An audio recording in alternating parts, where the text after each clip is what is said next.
Hi, Lee, and welcome to Entrepreneurcast. It's such a great pleasure to have you with us today. Well, thank you so much for having me. It's an honor to be on here, and I'm looking forward to it. So, Lee, before we get started with the business side of things, Yep. tell us a little bit about who are you outside of your business and what do you enjoy doing in your spare time? Well, I'm an outdoorsy guy, and so you can't see it. I'm actually at my home office right now, and I live on something called Lake Lanier, and right out front of me over here is the beautiful Lake Lanier, and I'm a dad, so I'm a single dad, and so I have a boat, and so my little girl and I, we spend a lot of time on the lake and skiing and things like that, and we like going to the country club and go swimming. I play tennis, go camping, outdoors. Let's see, daddy daughter dance was last night. So we went and did daddy daughter dance last night. That was fun. And let's see, my country club challenged another country club. It's called the Chattahoochee Country Club.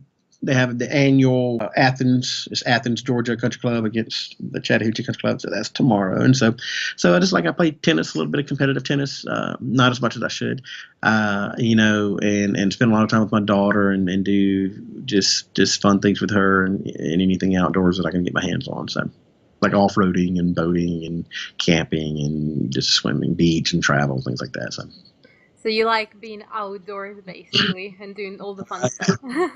Exactly. And if I can do it with friends and family, then that makes it all the better. So. So, Lee, let's go into the business side of things. Okay. Tell us about your business and what inspired you to start it. Okay. Well, a lot of people know me from my first business, so I'll tell them a little bit about that, and then I'll tell them about my new business. Is I started a company named actually right here called Get You Wired, and so I started that company. I founded that company in 2000. I was 29 years old. It was 2003, and it eventually was built into the world's largest Infusionsoft certified partner organization. And when I say that, I'm sorry, world's largest certified partner organization based upon these three things. It sold more apps than any other certified partner globally. It generated more revenue for Infusionsoft than any other partner globally, and it serviced, like done for you, red carpet serviced more Infusionsoft clients globally than any other partner out there, right? And so that company grew into a great success. Again, it started in my upstairs bedroom, grew into almost 40 employees, and I think it's around $3 million when I sold it. And I retired from that company at the age of 41 and sold it at the age of 43. And literally the month that transaction was final, which was June last year, is when I started my new company. And my new company is what's called Digital Business Architects. And so what I figured out is that a lot of businesses are just really behind the curve as it pertains to their digital assets and their digital marketing infrastructures, and most importantly, their automation and things like that. So I come in and I coach small businesses and I help to architect their systems, because as it pertains to going into the clouds, okay, because if you've been in business and you're not familiar with what the cloud is, well, I'm going to tell you right now, somebody out there is, and they're probably going to be kicking your ass pretty soon, because it's just it's just dominant. I mean, I can build systems and coach a staff with 5 people that can do twice as much as any other person with 5 people doing it the old school way. Okay, so in other words, the people who are doing it in Excel spreadsheets and pushing paper and phone calls and faxes or whatever, and people still do it that way. Okay, if you're doing it that way, and then I build the systems in the clouds, the same amount of people, same 5 people, I can literally double the productivity. And so it's just a dominant form. It's a dominant form of conducting business, and it's not hard. It used to be kind of hard, but it's not hard anymore. So I coach small businesses and I architect their cloud-based infrastructures as it pertains to business and marketing automation.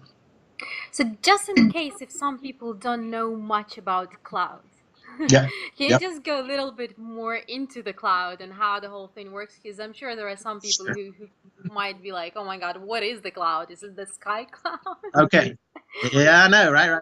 Is it going to rain? Well, I mean, of course, everybody promised, the internet. Everybody knows what the internet is, right? And of course, the internet's the backbone that the cloud kind of resides in. Okay. So at first, you kind of had your Googles and you had your servers and you had all of these different things, and ultimately, a lot of them kind of became more of a pain in the butt for a business owner than anything else, right? So, for example, like Google, Twitter, Facebook, and all those platforms, all those did eventually were more media buying channels that small business owners couldn't afford because big business had more money, basically, right? And then you had the server. You had to get a website, and you had to maintain the server. You had to keep up all this security, and you had to do all this stuff, and you had to update it every 3 or 4 years. And it's just, again, kind of a pain in the butt. Now, you have to have a website. I'm not saying that you don't have to have a website. That's not what I'm saying. But it was just kind of a pain, right? Well, what the cloud is kind of these huge data centers all over the globe. And the cloud actually is a software that ties it all together, okay? And the cloud allows small business owners to build out infrastructures, for example, like, again, client education prospects, nurturing prospects, invoicing, training, literally anything. And the cool thing is, the reason the cloud is such a game changer is because it never has to be updated. So there's no security issues. You don't have to worry about redesigning it, every 5 years. It's automatically updated in the cloud magically, right? And so you don't have to worry about any of that stuff. It just works. It's also more secure. A lot of people think it's not, but it actually is substantially more secure, because the way the cloud works is that it kind of ties all these data centers together, right, from all over the place. And so let's say you have over here your website, and over here is your where you take money, and over here is where you store your emails, and over here is where whatever you do.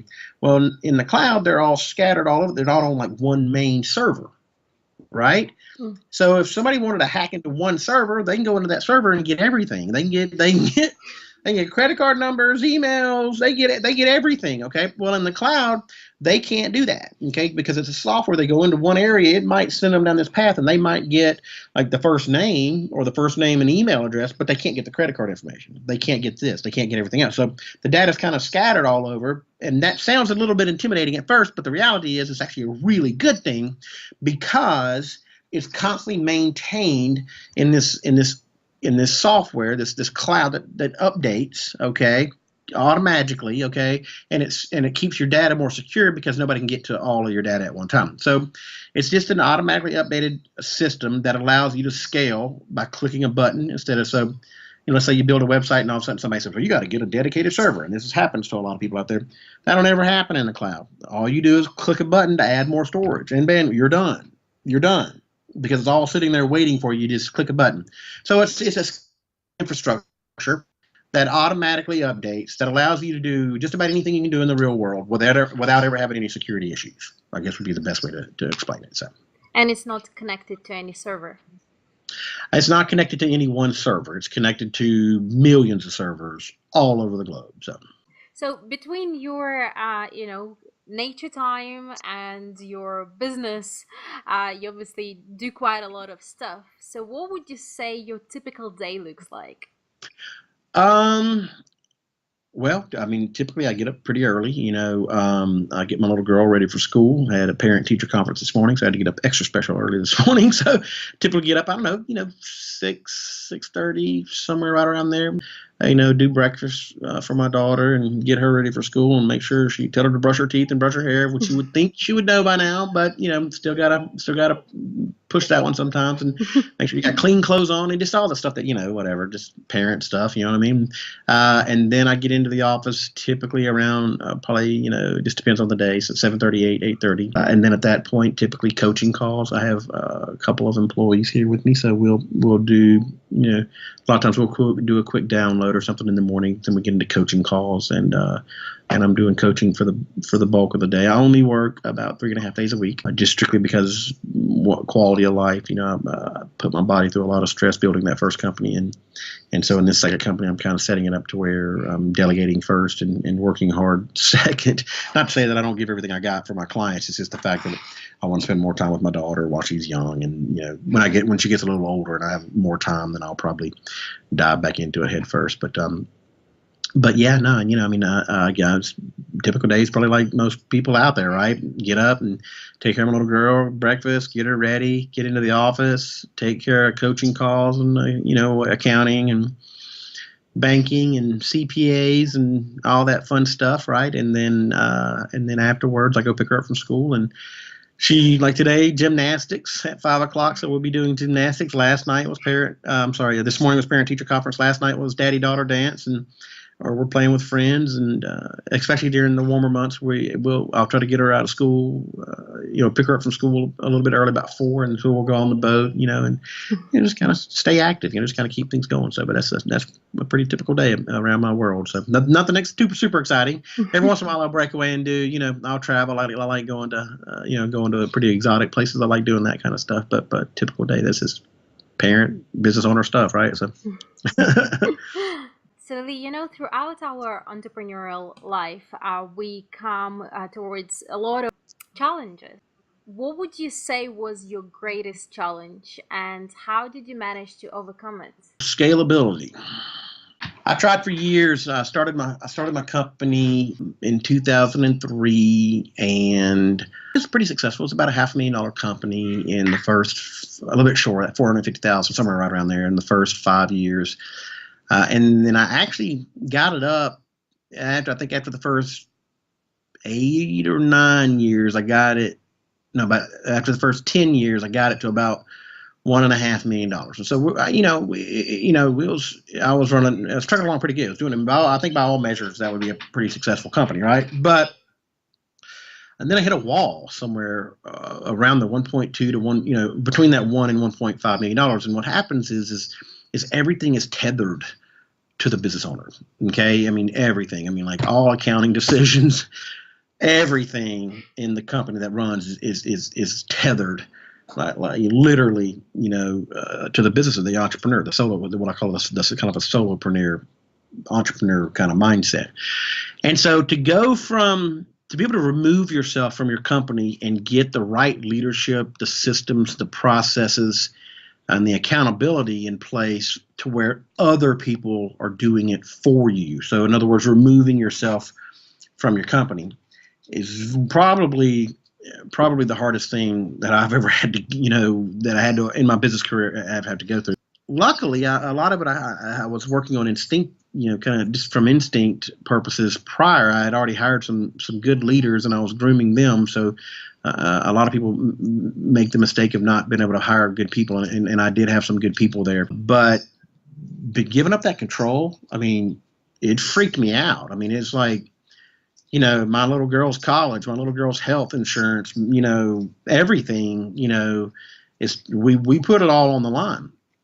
And so giving up that control and giving control to, at that time, like my project manager, which eventually became a vice president of operations and then chief operating officer, and then eventually actually CEO and partner, Melissa Allen, giving up that control to her, and then giving up the control of engineering and stuff. I'm not an engineer, but I always had my thumb on it, because I was a control freak, to Bobby, and then giving up control and ownership of relationships to a guy, to the business development, vice president of business development. It took forever. It took years. It took 2.5, 3 years to get that done, because I had to know that things were getting done. So I had to have the right KPIs. How are they going to do it? I would always step back in there and mess it up because you're not doing it the way I want it done, and just all that fun stuff. And by the way, without going through all of that stuff, you can't scale, because obviously as a human being, you can only do so much. You can only have so much tied to you. You have to have systems and processes in place, and leaders in place, to be able to scale. And so, again, that was probably the first 10 or 11 years. I can't remember the exact dates. 10 or 11 years that we got to like 1.5 million, and then just in the next 2 years after that, it went to 3 million. Like, bam, just like that. And that's all because of scaling, of putting the systems and processes and getting the right leadership and vision statements and all that fun stuff in there, which is, by the way, what I coach on now is how to get those systems, processes, how to get those leaders, and how to get that vision statement and all that stuff in place in this digital world. So. Solely on the bright side of things, Yeah. what would you say was your greatest success? My first company, again, I took that from just a dream in my upstairs bedroom, literally my upstairs bedroom, and hired one employee. Eventually got to 40 employees, and I retired from it and sold it. And as a result of that, I don't technically have to work. I could probably get like nothing. I don't know, whatever, just get any kind of job, anywhere, you know what I'm saying? So making $20,000-$30,000 a year and probably not have to work again for the rest of my, the rest of my life. I'd have to pinch pennies, but I could definitely probably pull it off. Not to say that's obviously not what I'm doing. I already started another company, but I came out pretty good on that whole deal, and it's very successful, and it set me up to live the kind of quality of life that I want. And that's another part of my coaching program is it's all about quality of life. And you don't get that time back with those babies, okay? And so so it's all about quality of life. And at this point, I get to teach people, other business owners, how to get out there and build the systems and processes to where they can have more time with their babies and still not sacrifice their financial dreams either. So. Throughout our life, really, most of us have personal inspirations and heroes. Do you have any people who inspire you? Definitely. I was actually raised by my stepfather, Ronnie Goff, and he was a small business owner. My grandfather was also a military veteran, a World War II veteran in a submarine, which is the second highest, I think, the second highest death rate in the war. And so those two guys inspire me in a big way. There's a guy named J. Conrad Levinson. He was my marketing mentor, and so he taught me and mentored me a lot when it came to just marketing and kind of understanding the psychology and the emotion and all that fun stuff behind it. If I was I'd probably be at the top of the list, like right there, would be definitely my stepfather, who was a small business owner and he kind of got me hooked on the entrepreneur lifestyle and kind of and the hard work ethic and all that fun stuff that goes with it. So. Amazing. Just for fun, I always like to find out from people where they come up with the best ideas. So, where do you come up with your best ideas? They randomly pop. My mind goes 100 miles an hour, and so I'm not kidding you. Sometimes I'll be on the boat, sometimes I'm laying in bed, and sometimes my little girl says something. I'm like, well, wait a second, what the hell did you say? And one thing I will say about ideas is that ideas are like anything in life, that they have to be cultivated and they have to be nurtured. A lot of people think it's about, oh, I had that idea. Well, you know what? I don't give a damn if you had an idea. The reality is people have a million ideas a day. You know what I'm talking about? You have to take one idea and you have to turn it into a dream, cultivate that dream, and push it forward. So I have a lot of ideas, and for me, I have to kind of hamper or take or kind of govern how many ideas I have, because dreaming all the time can be a problem. Now and again, you got to dream, you got to have the dream. I'm not saying that you don't have the dream, but don't dream too much. Come up with a clear vision and rock and roll. So but ideas they're constantly popping in my head. I see something, I'm like, oh, that's a good idea. This is constant with me. So I don't think I have a central place on that one. So. You obviously have a lot of experience and wisdom in the business area. So, what would be your top three tips and strategies for an entrepreneur or business owner who's listening to us today? At the very top of that is actually get a coach and a mentor that's done it before. Okay, a lot of the coaches and mentors out there read some books and they think they know how to do it. And truth is, most of them have actually tried to build a business and failed. And then they go out there and say, "Well, I know what not doesn't work." I'm like, "Okay, well that's great, but you also have to know what works too." So get a coach and a mentor that has actually legitimately built a company. Preferably kind of hopefully similar to yours.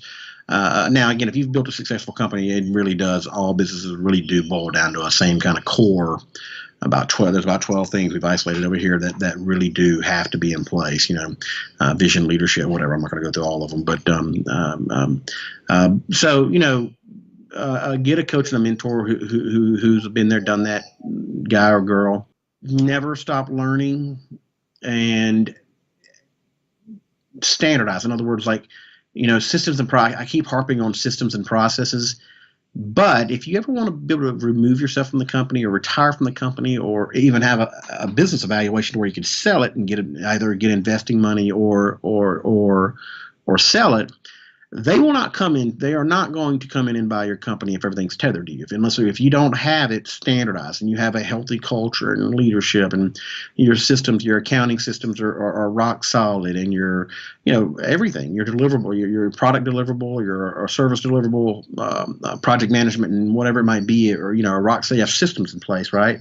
And processes that can be followed and policies and manuals and things like that. There's a reason everybody harps on those things. And it's because they're super critical when it comes to you being able to remove yourself from the company and get investment capital and hopefully maybe eventually be able to cash out and sell out. So Amazing. Thank you for that.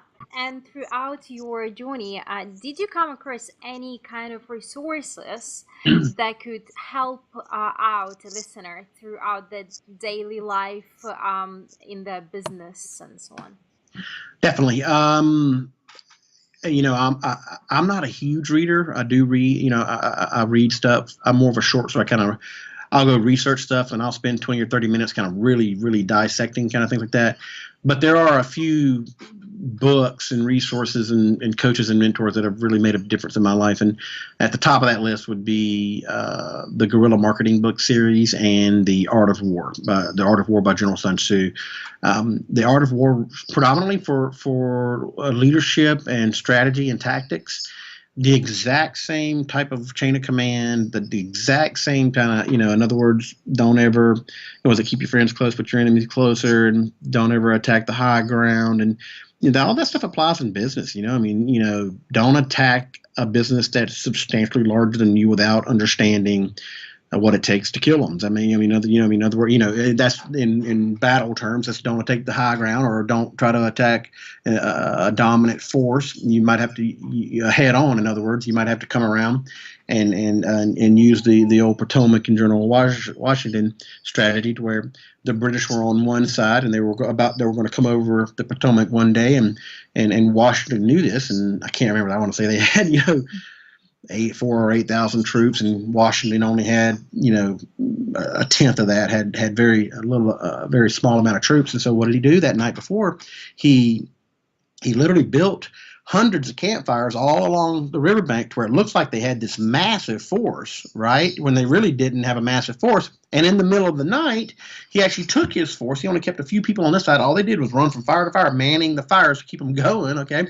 And then in the middle of the night, he took the bulk of his troops and he went across the Potomac, the big famous story where they crossed the Potomac, okay? And they actually attacked as they were getting in their boats and they were vulnerable. They attacked from the sides. And so they kind of caught them with their pants down. They were unprepared. So they kind of, you got to get a little sneaky sometimes in business, a little more, you know what I'm saying? But not in an underhanded kind of way, but you need to understand, military strategy, chain of command, leadership, strategies, tactics, because all of that stuff applies in business. And then, of course, guerrilla marketing. J. Conrad Levinson was my marketing mentor. And I was blessed enough to actually be personally, like, I used to go to his house and he used to personally teach me this stuff. And this, same guy that taught Steve Jobs, Bill Gates, Michael Dell, all these guys taught me how to do a lot of this stuff. And so, I would definitely pick up any guerrilla marketing book that you can find is obviously a really, really good one.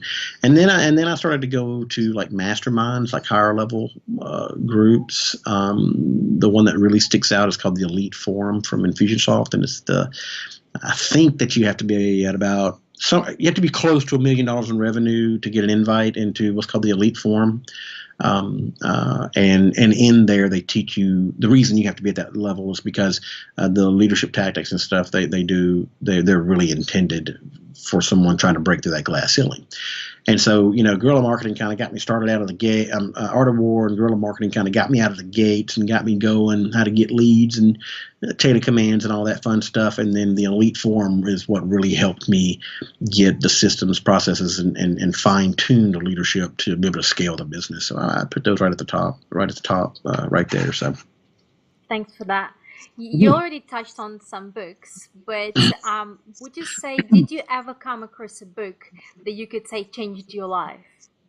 It would be the art of war. I don't know why I wasn't introduced to that earlier in college or whatever. You would, I don't know. I mean, I think it's required reading in most MBA programs now. I know guerrilla marketing is required reading in most MBA programs now. For some reason, it didn't come across my desk as a younger man. I think even if it did, I wouldn't have probably had the patience to even read it. It's not an easy read. I actually recommend getting the audiobook version with the English translation because it's not the easiest read in the world. But if you take it to heart, and you're probably gonna have to listen to it 2, 3, 4, 5. I still to this day have it. I have it actually on my phone in audiobook format, and every once in a while I will, I will turn it on in the truck or whatever like that, and just kind of just listen to it again, and it kind of every time I listen to it, it is something, it's something new. But the Art of War, I would definitely recommend getting that one. That one's by far changed a lot for me. So. Lee, you are a very successful entrepreneur and business owner. You built one company from scratch and sold it. You built in another one. You have it all. What's next for you? What's the next big goal, dream, aim? And if there is someone who is listening today and could potentially help you get there, who would it be? My goal is to teach entrepreneurs how to work less and make more. And the reason being is because we, as entrepreneurs, take on. It's good that we take on ownership, but sometimes we put on too much responsibility on our plates, and we start to sacrifice that family life and marriage and kids and all that fun stuff. And again, we validate it by what we're providing and we're protecting, and we're doing what we think we're supposed to do, and we are, and that's all good and dandy. But in today's world, you can actually do both. It's not like it was in the 50s. Okay, in other words, you don't have to. Your identity does not have to be consumed by your work life, right?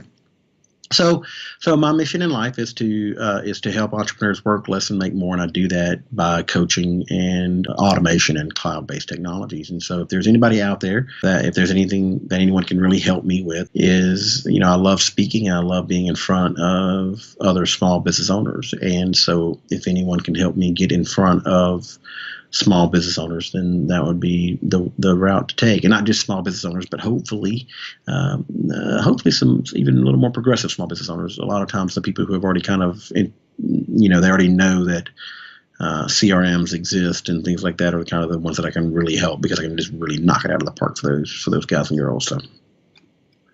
Well, we are coming to the end of the show, but before we say our goodbyes, is there anything else you would like to add, advice, give us some tips? Make sure you have a strong sense of purpose. In other words, make sure the reason you're doing this is for the right reasons. If you're doing it just for the money, I see a lot of people get into business, and I hate to throw this industry under the bus, but the actual internet marketing, info marketing kind of space, they're always sold, click this button and money will rain from the sky. And, it's just completely unrealistic. And so, if you're looking for like an easy way to do this, then, even with a guy like me coaching you and how to do this stuff, it's still going to be hard. Look, the reality of running a business is it's hard. It's very hard. There's a reason. Everybody argues the numbers, but what is that? I think less than 2% make it through the first couple of years, or less than 5%, or whatever the number. An unbelievably minuscule number makes it through the first 2 to 3 years, and out of that very small percentage, an even smaller percentage make it to the 7-figure mark, right? And so just do it for the right reasons. Do it because you want to change an industry. Do it because you want to help people, and that will get you through the tough times. Do it with a strong sense of purpose. Never give up on your dream, and don't take no for an answer. So. Thank you for that. And what's the best way for people to reach out and find you? Well, leegoff.com, LEEGOFF, frankfrank.com, and our phone number is 844-409-0994. And I love sharing my story and talking with other business owners and sharing my knowledge, of which it took me about 20 years to get, by the way, so millions of dollars and a lot of heartache, and I had a heart attack as a result of it, but seriously, right? So don't do the same thing. So, contact me at leegoff.com, and I can show you a whole lot of shortcuts that can get you there a lot faster than what it took me to do in over 20 years. So. Thank you so much for coming on the show, Lee, with us today and for sparing a few minutes of your time. It's been a great privilege, and I really look forward to catching up soon. All right, cool. You have a great day, and thank you so much for having me on here. Okay.